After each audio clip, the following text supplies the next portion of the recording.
Hello, hello. Welcome everybody to Clapback Culture. I'm your host, Mike Davis of the South Seattle Emerald.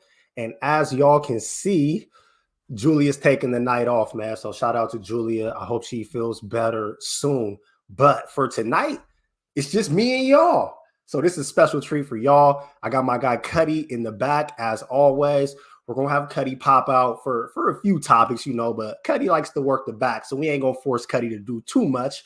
But we're going to have some fun tonight. So if you're here, please pull up, hop in the comments. I definitely want to lean on some of y'all. We're going to have to do this together tonight. Andrew, I see you pulling up. Leon, I see you pulling up. Catherine, I see you out there. We are going to make this a different kind of show. I got the topics. I got the juice. I'm going to give it to y'all. But please make sure you respond. Let's just have a community conversation tonight. So with that, I'm ready. Y'all ready? Looks like y'all's ready. So let's do it. So coming out the gate, man, we got robots taking over the Beijing Olympics. Can you run the video, Cuddy? Meet the robots serving at the 2022 Winter Olympics. China has vowed to safely host the February Games in Beijing. These guys are part of that effort to ensure social distancing for athletes and guests. Here in the main press centre, journalists arriving early for the Games were greeted by something of a novelty. Instead of canteen staff, food arrives from the ceiling, and even food like burgers are being prepared electronically. It doesn't stop there. Elsewhere in the media centre, a robotic arm is serving up cocktails.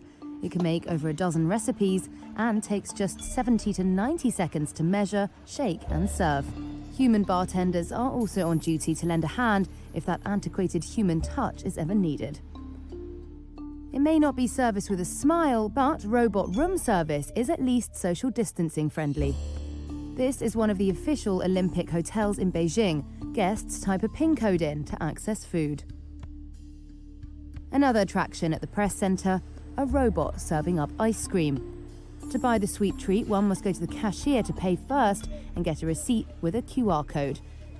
Machines can turn out plain vanilla with options to add toppings like Oreo cookies or chocolate chips and different flavour sauces.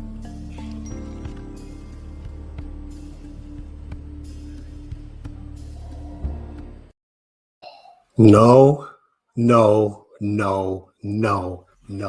I'm not down for more robots. And first of all, that last machine, that was a vending machine. Okay. We can have vending machines give us ice cream without the vending machine needing to have a humanoid face. Like my vending machine doesn't need to have eyes and it doesn't need to smile at me. And as far as robots preparing my food, that's a microwave. Leon, no, Leon, you don't love it. And on a side note too, man, Leon sent me a pretty cool story about some more robot stuff, about AI, and we're going to get to that next week. But thank you, Leon, for sending that our way. But as far as like these social distance robots, look, they're doing this right now because we have the pandemic and they have a reason that they can get away with it. But trust me, if we can get away with paying robots to do jobs that typically humans have to do, humans are not going to have these jobs. And I hate to be that they're coming for our jobs guy, but these robots is coming for our jobs. I mean, this is the same way I feel when I go to the grocery store and they got the self-checkout. I hate self-check at the grocery store. When I go and I buy my groceries, I feel like part of the reason why my food gets marked up is because I know the grocery store got to pay bills. They got to pay the utility bills, and they also have to pay the workers. So yeah, mark us up. But now they're trying to roll out this self-check, make me bag my own groceries, and I ain't seeing no difference in the prices. I'm seeing less employees in the store. I'm doing more work as the shopper, yet the prices have all stayed the same. And that's the same thing that I'm thinking when I look at these robots that are doing all of this work during the Olympics. You got your robot doing the room service. You got robots preparing the food. You got robots delivering the food. This isn't going to make any of those services cheaper. This is just going to allow companies to make money hand over foot still consumers are still going to get hit, and we're not going to have any more customer service, man. I'm not really down with that, man. Oh, okay. And look, Catherine be coming with the heat. Hey, please, Cuddy, put this last comment by Catherine up there because I think Catherine's on to something. Look, I want a person to check me out. Dirty little secret. It takes a lot of people to maintain and keep tech. And I think yes, to a degree there is, but it takes less people to maintain the technology than what it takes to have people actually in the store. Thus, there is a way for companies to make more money because you got to look at this with the robots that you're seeing in that clip from Beijing. You got restaurants, you got robots running the whole restaurant. They're making the food, they're making the drinks, they're delivering the food, they're delivering the drinks, they're taking the order, they're your hostess, taking you to your seat, they're doing all of these things. Once those robots are there, they're there. You don't have to give robots a salary. You don't have to pay health benefits for robots. Robots are not about to call out sick ever. Robots don't need maternity or paternity leave ever. Like, it's just no. Thank you, Mama Walden. I'm in the same place. Cuddy is in the back talking about self-check is the GOAT. Cuddy, you're tripping, bro. Self-check is not the GOAT, man. They're hustling us. They are hustling. Have you been in a Walmart lately? Walmart has no more employees. There's no employees anywhere in Walmart. You got these super long self-check lines. It takes forever. I'm not a self-check professional. I don't like this. I do not like this. I love to see people. I want human interactions, man. When I go to my hotel, I want to be able to chop it up with the room service dude. I want to know, like, where's it popping at? Concierge is okay, but they don't know nothing. I ain't never in my life had nobody in concierge tell me where I can go buy some weed. You need a person for that. And I'm telling you, that bellhop that's bringing your bag to your room, man, that bellhop knows where the cush is. The bellhop know where the party's at. You need that human touch, man. I'm a human. I'm all for humans. Keep humans employed. All right, let's move on. This next story, man, it's a little more serious. We talked about this last week. You know, we had those 3 teenage boys, 2 brothers and their friend. Their stepfather allegedly sexually abused their 9-year-old little sister, and they ended up killing him. Well, people, and I mean large amounts of people, like I'm looking at my notes, and my notes say that 200,000 people have signed this petition to free those boys. But as you see right here, it's not even at 200,000 anymore. This thing has grown. It's past, it's almost at 500,000 people. And just a quick refresher, and you can let that down, Cuddy. I appreciate you. But so the people were calling for the release of Alexandro and Christian Trevino. Forgive me if I get that wrong. We got Juan Melendez. 2 of these boys are 18. One of them is 17. The oldest brother is being charged with capital murder. The other 2 are being charged with murder. And, it's a really interesting case because while in the court of public opinions, their stepfather was already accused of sexual abuse. As a matter of fact, it's come out and the police have confirmed their stepfather had an active warrant for his arrest for another little girl that he had molested. The problem that these boys face, and last week when we talked about this, I didn't have all these details, but when they first heard what happened, the 2 brothers confronted their stepdad at home. That confrontation led to a fight. The stepdad leaves the house. The oldest brother, the one charged with capital murder, Alexandro, he chases the stepdad out of the house. Lil bro follows him, and their friend Juan ends up in the area. They catch him up the street, fight him again, beat him up again, and then they leave. Then there was a third attack where they beat him up again. Allegedly, this time they used knuckle dusters. They beat him unconscious, loaded him in the back of a truck, and left him in a field. And police are now saying that they believe that the stepfather, his last name is Quintanilla. I don't want to get that wrong, but the stepfather, they believe that he was alive when he got dropped off in that field. And, I understand why close to 500,000 people are signing that petition, but unfortunately, these boys will probably never get out of prison. I mean, it's the court of law. It's not the court of public opinion. It's wrong what happened to their little sister, but the fact that they fought the stepdad 3 times over the course of one night, like they fought him at home, he left, they followed him, they fought again, he left, they followed him again, fought him again, knocked him out, left him in a field where he bled to death. Apparently, it's like they're going to go away. They're going to go away for a long time. So it's a really unfortunate situation. We just wanted to bring it back because there were some more details that emerged. And, last week, I feel like Julia and I definitely felt for these boys. I mean, the 2 17-year-olds and an 18-year-old who are looking at spending the rest of their lives behind bars is sad, no matter how you slice it. But, it's the law. And I just don't see any wiggle room. But if any of y'all got anything to say, anything to add, please drop it in the chats. But I think we're going to move on from that one. Mike Pence is back in the news. Mike Pence and your boy Trump. Cuddy, can you run the overlay? So Pence's right-hand man reportedly dished to the January 6th committee. This one is interesting to me. So what we got here, we got Mark Short, and I'm reading my notes, y'all. It's just me, so I got to bring the notes today. But Mark Short is the chief of staff to former Vice President Mike Pence. And he testified before the January 6th committee. And while at this time, it's still unclear what he said specifically, it was quote unquote lengthy. So it looks like he was in there singing like a canary. So the committee, as we all know, they've been investigating former President Trump's efforts to overturn the election for months now. And, when all of this unfolded, man, Trump wanted Mike Pence to refuse to certify the election results. And Mike Pence said no.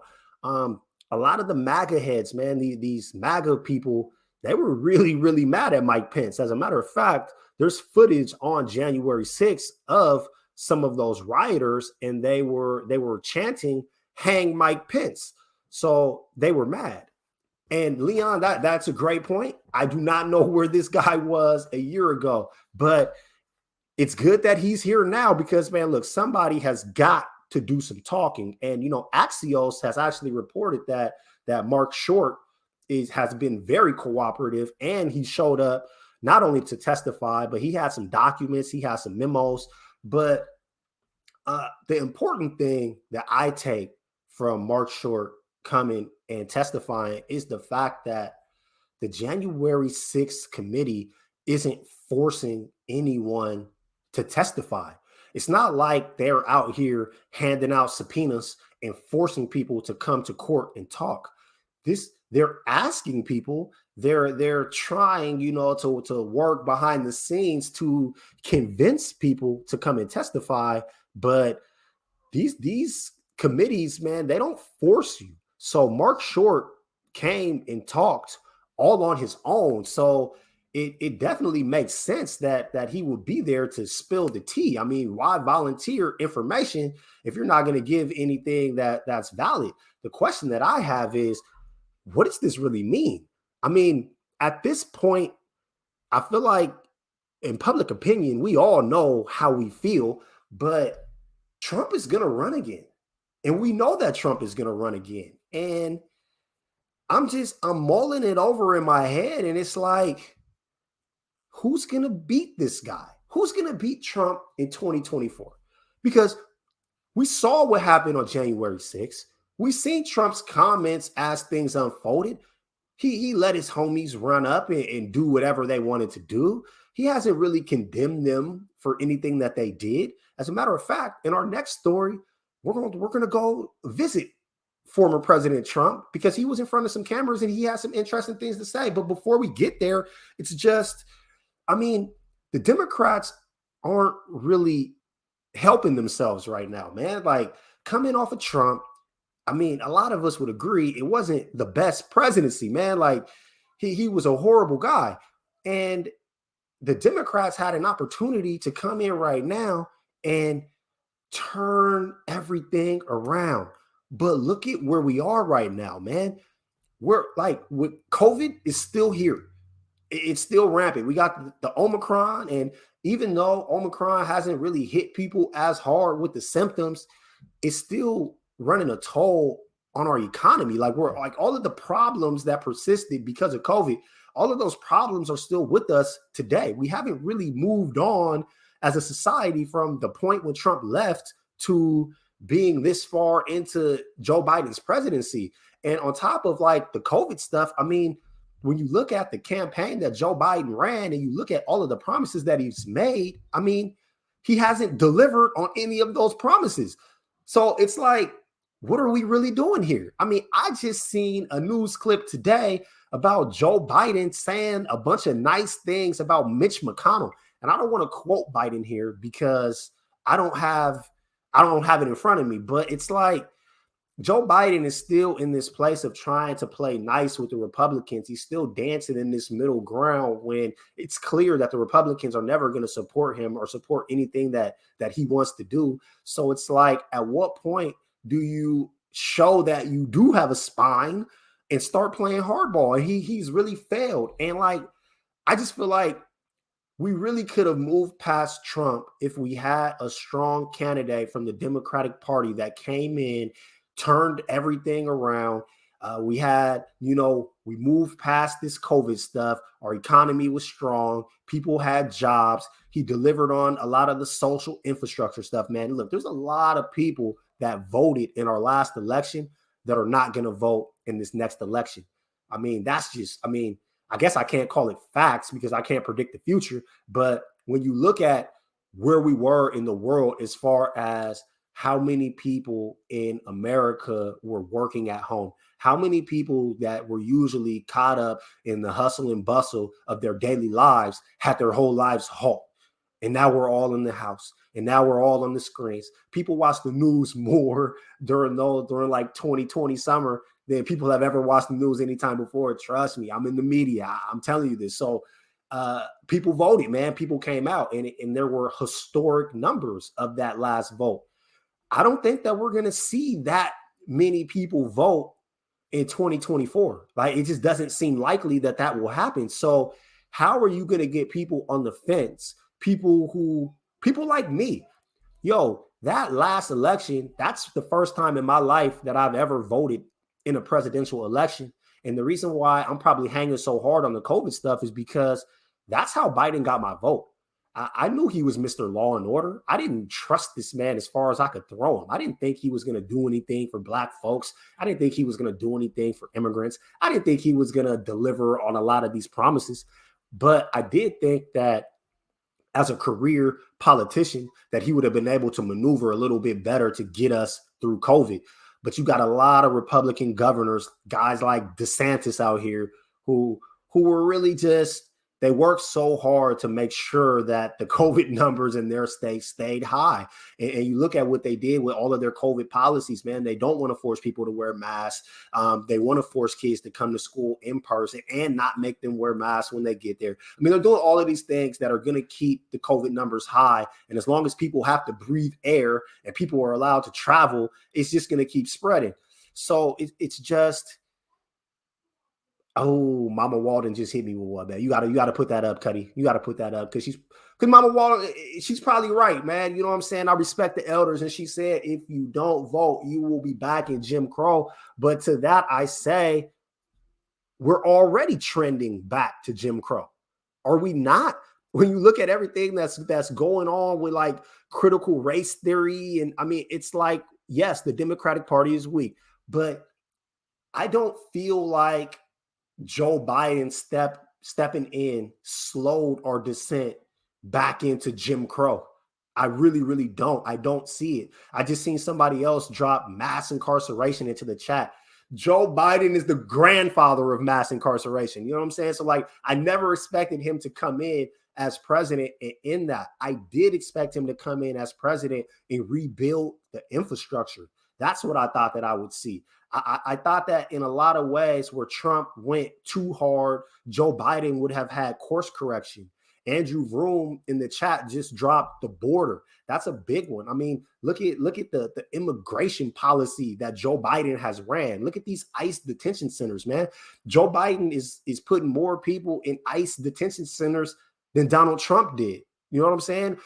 We just had that situation at the border when all those black and brown looking folks was at the border, man. Joe Biden was trying to turn them all away. Look at the bombs that he's dropping abroad on black and brown nations, man. It's like Joe Biden didn't come in and turn things around. Joe Biden came in and literally couldn't do anything. He can't get past Manchin. He can't get past cinema. So he can't even do things within his own party, let alone fight against the Republican Party. So really, I mean, why would any of us vote Democrat ever again? These are a lot of the reasons why I never voted Democrat in the first place. I never believed that Democrats had black people's back.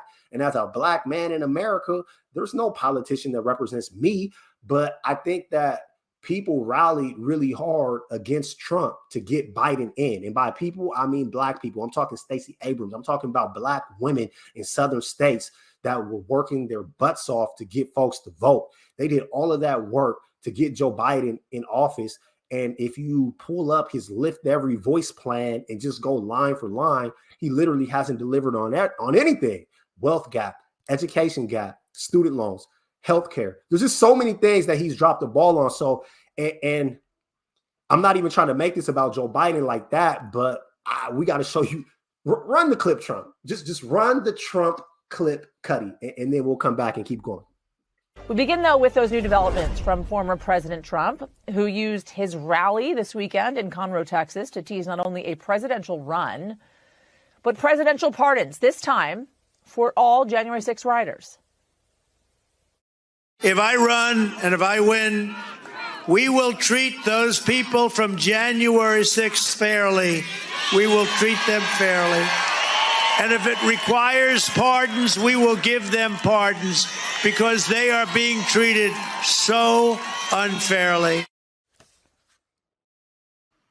Yo, not only is your boy Trump planning on coming back, he wants to pardon the January 6 rioters that end up in jail. Now, to be fair, will any of the January 6 rioters still be in jail in 2024? I don't really think so. It looks to me like most of these people just get slaps on the wrist. So I don't really see any long-term prison sentences coming down. But just the idea that he's stepping in front of microphones and cameras saying that he's willing to pardon the January 6 rioters, I mean, I want to say that it's insane, but it's really, really, really on brand with Trump.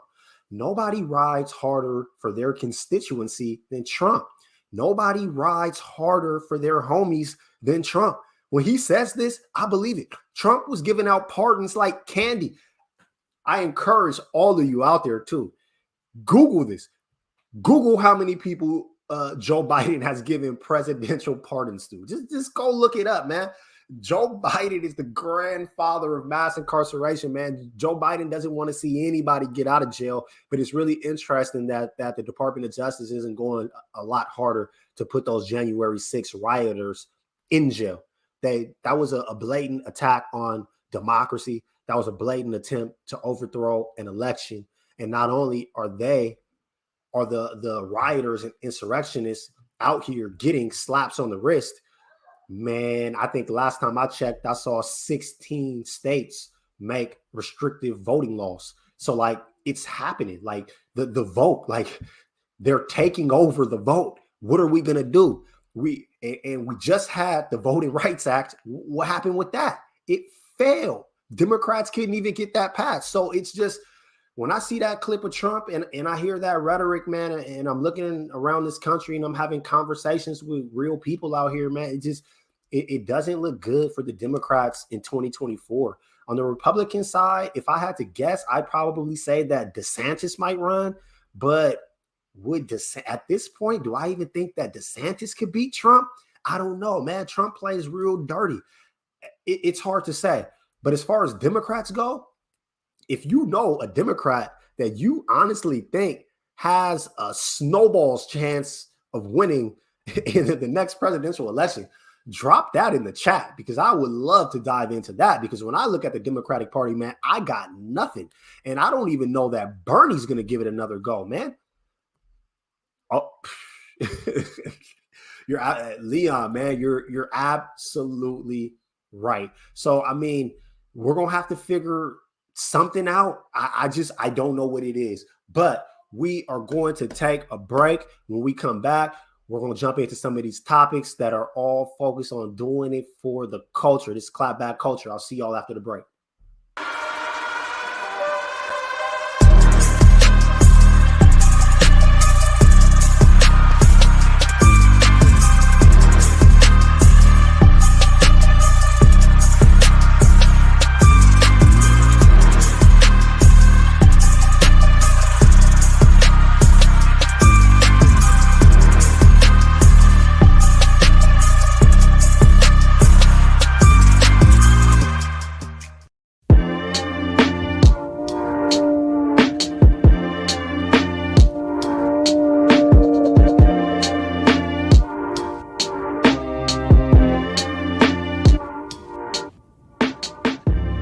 Converge Media produces culturally relevant content for Black and urban audiences.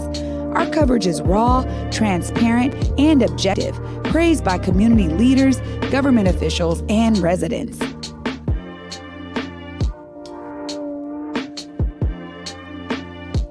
Support Converge Media today via Venmo, Cash App, or PayPal at Converge Media.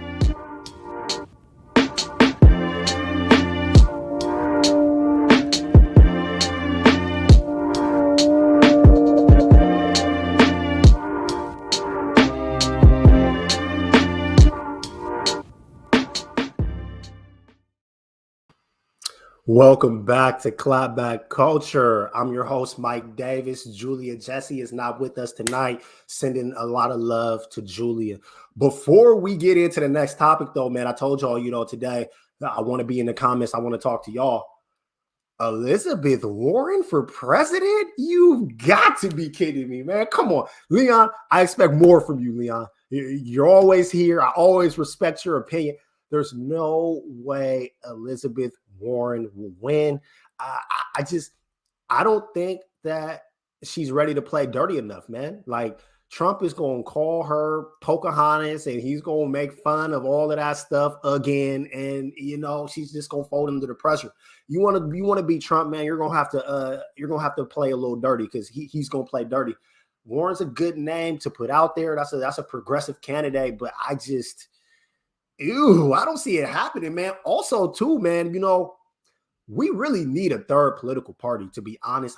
I felt like that for a long time. I joke about the Pocahontas stuff. The real reason why I think that Elizabeth Warren wouldn't win, I just think that she's too progressive. I think that the reason why we kept passing on Bernie Sanders, like Bernie, we could have had Bernie, but they put up Hillary. We could have had Bernie, but they put up Joe Biden. I think that the Democratic Party is really is kind of split right now between the moderate Dems and then the progressive Dems. And then you got Democrats like Manchin and Sinema, who aren't even Democrats. Darnell, that's hilarious. That's hilarious. But, it's hard. Like, I'm not knocking Elizabeth Warren on her politics. I'm knocking her on how progressive she is and where we are as a country. The racial awakening of 2020 feels like it was decades ago, man. Like, we're not even in this racial awakening anymore, man. Look around the country. Look at what's happening. Like, we didn't get anything from this quote unquote racial awakening. We didn't get any legislation. The George Floyd Justice and Policing Act failed. I just seen Joe Biden the other day on TV talking about giving more money to the police. You know what I'm saying? Like we're talking about defund or reallocate funding from polices to go support community. Joe Biden's out here talking about, nah, we're just going to give more money to the police. Let them decide how to train themselves like we've always done. But the thing is, Joe Biden is speaking to the constituency, man. Like he's speaking to a specific set of Democrats. I don't know that a progressive candidate is going to step up and actually be able to win. I don't know that the Democrats would even allow a progressive candidate to be their candidate for president. So we'll see how that goes. Mama Walden, you are hilarious. I would be willing to bet you a dinner at communion. Trump will not spend not one night in jail. Mama Walden, if you take that bet, drop it in the chat. I would love to take you to communion and if I leave, but yeah. And you're right, Mama Walden. Put that up there. Yeah. Many progressives. Yes. Many progressives are racist. That's part of the reason why I didn't vote. And it's not because I want to slide back into Jim Crow. It's because I don't trust these candidates to care about me. And if you don't care about me, you're not about to get my vote.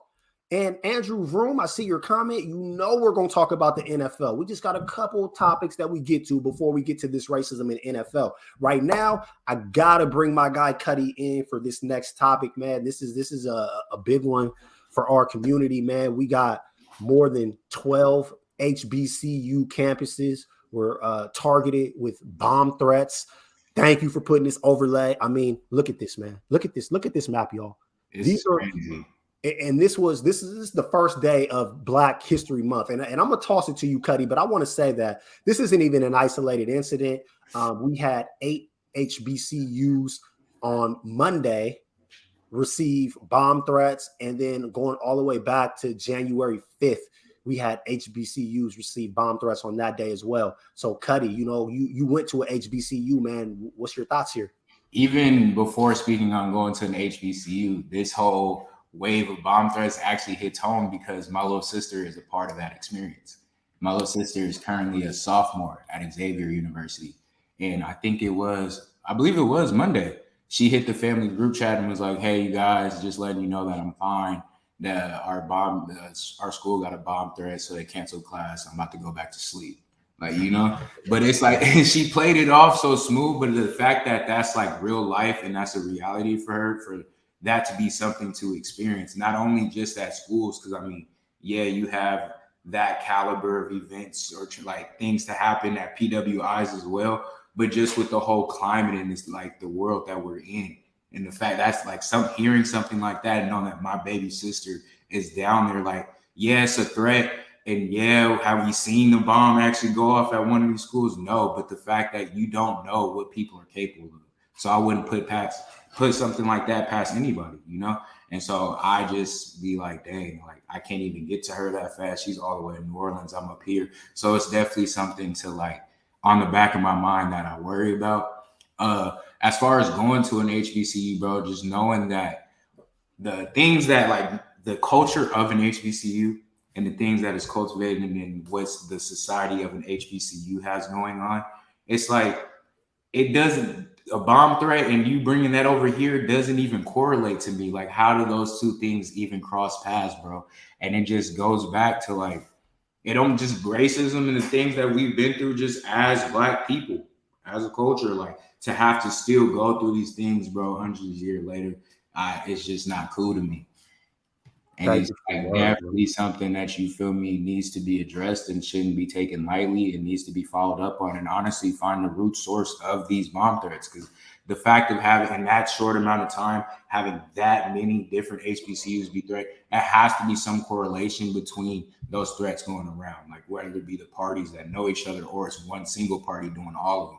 So something like that with the technology that we have and tracking down people, the same way the government can go find all those people that did the PPP loan, they can do some type of technology or work to find out who are making these threats, bro. So I feel like we need to use our resources and our tools wisely, and this is not something that needs to be taken lightly. Thank you, Cuddy, man. I'm gonna let you go. I You already appreciate know. you jumping on and saying that, man. And just to drive it home, man. First and foremost, man. Shout out to little sis. I'm glad to hear that she's doing her thing, man. But Yes. you know, it feels targeted, man. It's too many for it to be random, and it's also happened on other dates. And I can't let this topic slide without pointing out the fact that the reason why we have HBCUs is because white folks didn't want us going to their schools. Like, that's really what it comes down to. Like, we had to have our own schools because they didn't want us in their schools. Now that we got our own schools, this is what white folks are still doing, man. Like, these is their kids, man. Their kids in college trying to go to school, learn, do their thing. They're living through this pandemic. They got all of these pressures anyway. And to just have all of these bomb threats happen, kids can't feel safe. You can't feel safe. And for me, from the outside looking in, I know that, you know, one bomb threat to one school might be random. It might be somebody just messing around. But having this many, I mean, you've seen put the map back up one more time, Cuddy. Look at how many schools that this is on the same day. That just happens to be the first day of Black History Month, while our social climate is fighting against critical race theory. It doesn't feel like a coincidence to me. It definitely feels like more than one single party. So, you know, shout out to all the kids out there just trying to go to school, get an education, and be safe. My heart goes out to all of y'all, and I sincerely hope that there isn't any actual bombs. And as of now, we haven't found any. But we got to move on, man. We got to move on. We got a real interesting one right here. I'm peeping the chat. I know y'all want to get into the NFL, and you know Mike Davis is gonna have something for that. But before we get there, we got to stop right here. We got to talk about Whoopi Goldberg. Cuddy, is this an overlay? Okay, so ABC suspends Whoopi Goldberg for 2 weeks over her Holocaust events. All right, let's drop that. Bring me back, Cuddy. I need to talk to the people. So, what Whoopi Goldberg said was that the Holocaust was not about race. She didn't just say this once. Like, she said it, and she said it with her chest, and she meant it. She actually went on Stephen Colbert on the first, and she reiterated it, man. And this is a tough one for me, man. This is a tough one for me. And I'm going to tell you why it's a tough one for me, because I disagree with what Whoopi Goldberg said. But my goodness, do I understand why she said it. And just because I understand why she said it doesn't mean she's right. Doesn't mean that I say it. You know, Darnell, that's how you feel. There's a heck of a lot of people out there that wanted Whoopi to be fired. And it's ironic to me, too, because the people that I see calling for Whoopi Goldberg to be fired are the same people that get so pissed off at cancel culture. Those same people on the right, those same Fox News media talking heads that get so pissed off at cancel culture are out here demanding that Whoopi Goldberg be canceled. It is so disingenuous.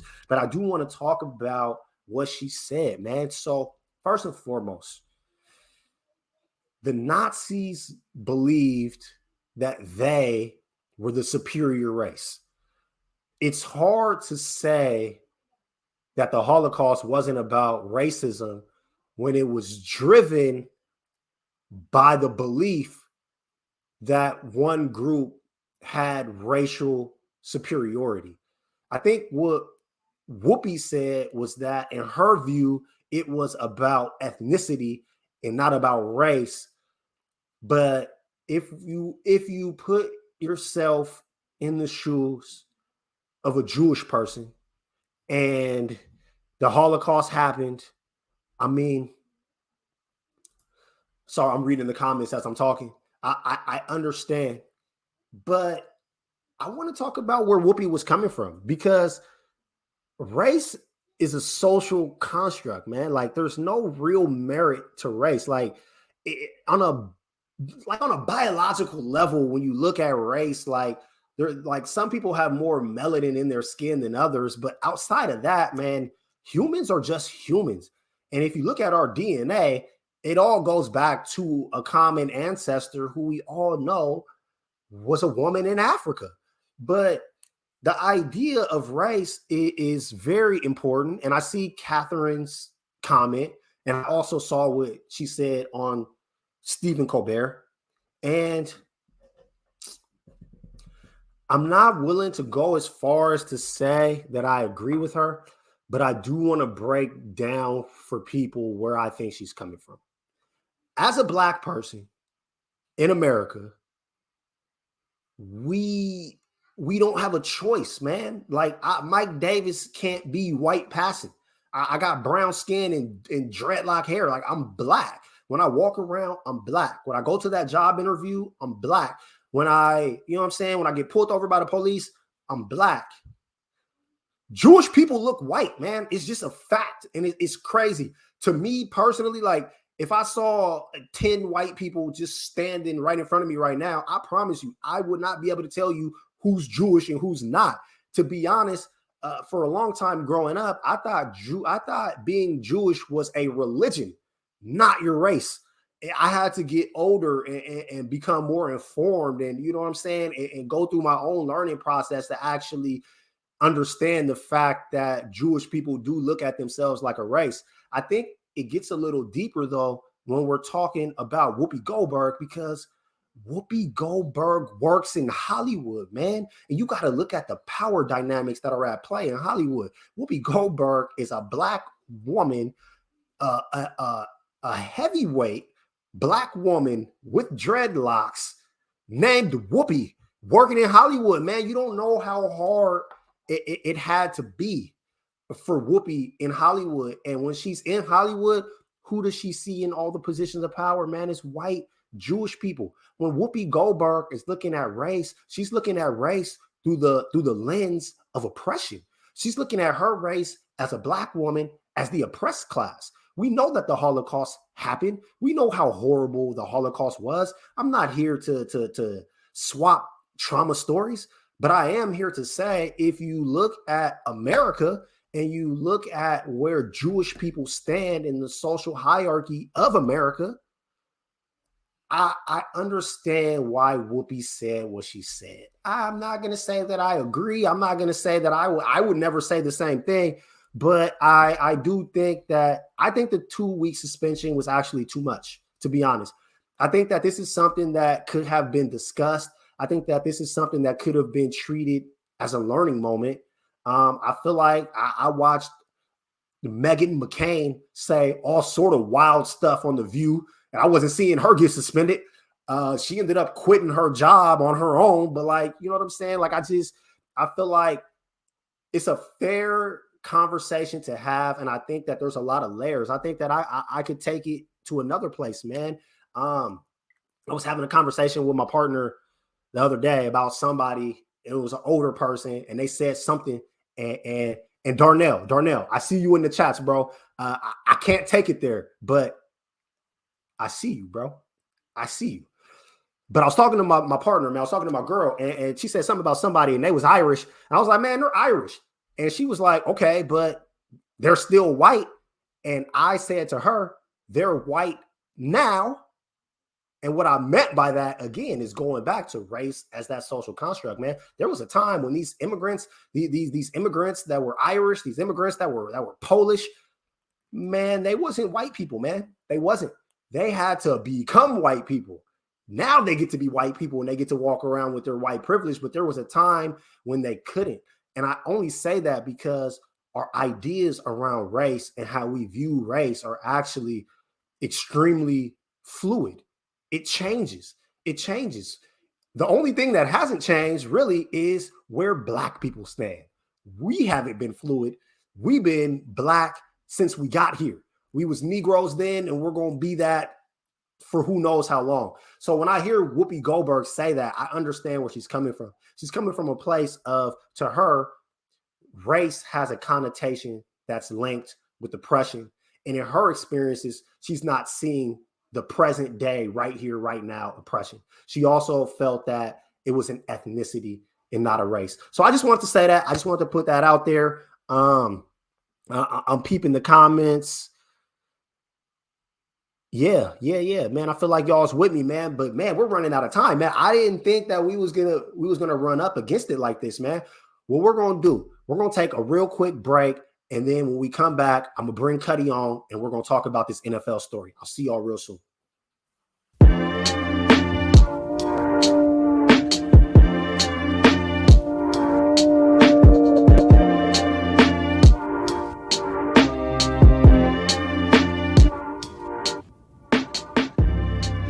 Converge Media produces culturally relevant content for Black and urban audiences.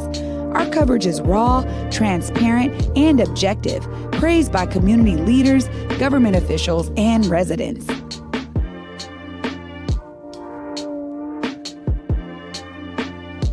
Support Converge Media today via Venmo, Cash App, or PayPal at Converge Media.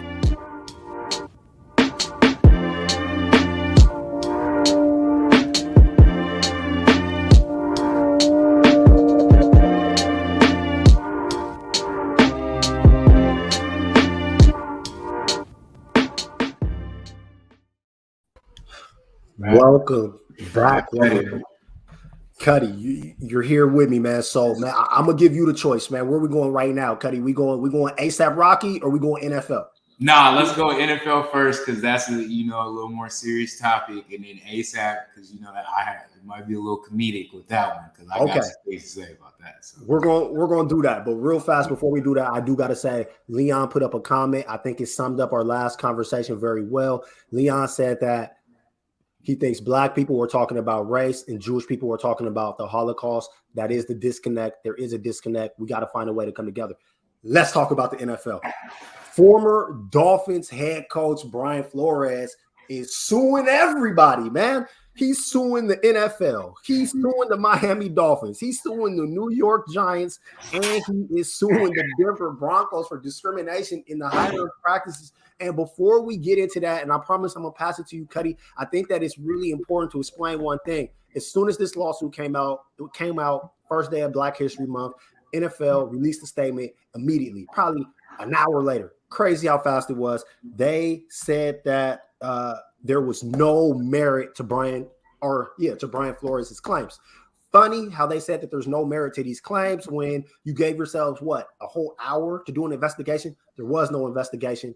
NFL, you're tripping. Now, you can't say that there's no merit to his claims because the NFL has this little thing called the Rooney Rule. Before I toss it to you, Cuddy, I just want to explain the Rooney Rule to everybody out there that might not know. So the Rooney Rule is an NFL policy that requires teams to interview ethnic minority candidates for head coaching and senior football operation jobs. It's named after former Pittsburgh Steelers owner Dan Rooney, who was the chairman of the league's diversity committee. Now, the Rooney Rule was created in 2002. It was created in 2002. Yeah. Johnny Cochran. That's right, y'all. The Johnny Cochran, he put together a report in 2002 after the firing of head coach Tony Dungy from the Tampa Bay Buccaneers and Dennis Green from the Minnesota Vikings. Tony Dungy was coming off a winning season when he got fired, and Green had 10 years of winning seasons. One season where he lost, he got fired. Johnny Cochran dropped this damning report. It went over the NFL, and it showed that Black coaches have a higher winning percentage than white coaches, yet Black coaches are more likely to be fired than white coaches, and they are less likely to be hired than white coaches. And at the time, in 2002, when the Rooney Rule was implemented, the NFL had only had 6 Black head coaches since they became a league in 1922. Right here, right now, today, the NFL has 1 Black head coach in a league that is 70% Black. Cuddy, what you make of all this? After you made that comment, that's actually what I was going to bring up, that it is actually, in fact, only 1. And what shocks me as well is that there is 5 teams that now have openings for a job. And for one, not one of them are any type of minority at all. And out of all 5, 1 coach had 2 years of experience of head coaching at all. The rest had 0.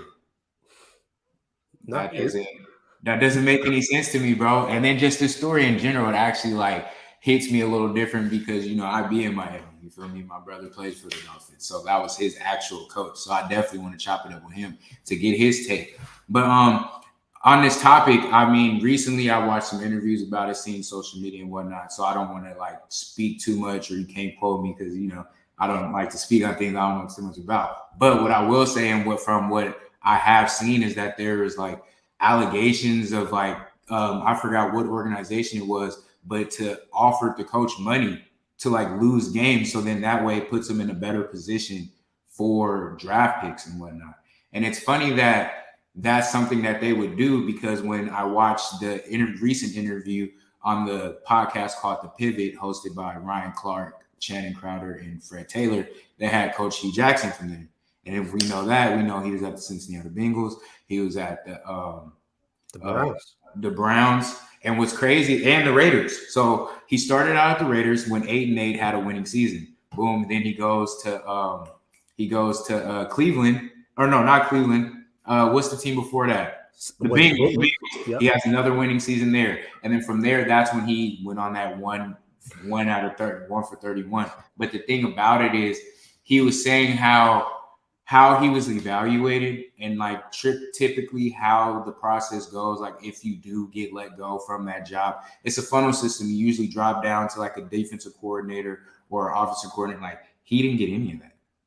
And it's like what his whole thing was, you can't say that I don't know how to coach the game or get a group of men to win games if the fact that in a matter of a year time span, like I was just in Cincy a year ago. So you mean to tell me that it's me and not more so the players or the system that I have around me? Because he also went on to explain how that control of being able to pick the pieces that you need, or be able to have that counsel with the upper general management and whatnot. Like, all right, even if I can't handpick this player or these players that I need, let's consultate so I can express to you what our team currently needs, what I'm looking for, so you can then gather that information. Even if I'm not going to be in that room when you make the decision, you can at least consider my opinions and my thoughts and what I think this team is going to need and what's going to help best fit my system, because I'm leading your team. Okay. So it's almost like in a situation where it's like you're already set up to really fail. No, like, literally, they are. And if you think about it, the way that they assess in like black coaches versus white coaches, you only have really one chance for real. A white coach can go years for losing, and just because of like maybe who they know or the type of connections that they got, they're not going to really say anything. So the fact that you're already walking on eggshells, how can you fully be comfortable to fully do your job? If you know that, right, almost like on some, remember the Titans, they threatened him, they gave him the job. Then literally after the first game, hey, I'm just letting you know that if you lose any game this season, you're getting fired immediately. Like, how do you put that type of pressure on someone, you know? So I don't know. It's just an interesting thing to me. And I just honestly feel like it honestly brings me to that situation where they give us like crumbs and we get satisfied with it. The fact that there's only one black coach, and the fact that majority of the NFL, when you talk about players, is black people, how is it that there's not more representation on the admin or across the board when it comes to coaching staff?